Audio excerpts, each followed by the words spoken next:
Hello friends, నేనైతే ఈరోజు NIC college ఉంది కదండి, నరసరావు ఇంజనీరింగ్ కాలేజ్. వాళ్ళ అమ్మాయి పెళ్ళికి అయితే వెళ్ళాను. ఆ చైర్మన్ వాళ్ళ అమ్మాయి పెళ్ళికి. చూడండి ఎంట్రీ ఎలా ఉందో. కేరళ డ్రమ్స్, ఇంకా చాలా రకాల బ్యాండ్స్ ఉన్నాయండి. ఇదిగోండి చూడండి, ఎస్ఎస్ కన్వెన్షన్, శ్రీ కన్వెన్షన్. అదే అండి మన ఆర్టీఓ ఆఫీస్ రోడ్లో ఉంటుంది.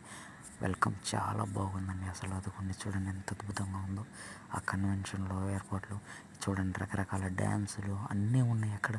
ఇదండి స్టేజీ. ఇక్కడ చూడండి శివుడు ఫోటోలు దిగొచ్చని అరేంజ్ చేశాను. నేనైతే వెళ్ళిపోతున్నాను లోపలికి. చాలా బాగుంది లోపల. ఆ స్టేజ్ చూడండి, మంది సింపుల్గా ఉండేది, అదేమో అడవిలో చేసినట్టుంది ఆ స్టేజీ. అంత ఉంది కానీ అది చాలా బాగుంది చుట్టానికి. చింపిరిగానే బాగానే ఉందండి. ఇదిగోండి చూడండి, చాలా బాగుంది. ఫస్ట్ టైం మేము ఇంత పెద్ద హాల్లోకి రావటం, ఫంక్షన్ హాల్లోకి. చాలామంది వస్తున్నారు పోతున్నారు. ఇదిగోండి ఇంకో రకమైన డ్రమ్స్. వీళ్ళంతా కేరళ డ్రమ్స్, అన్ని రకాల బ్యాండ్స్ ఉన్నాయి అందులో. వెల్కమ్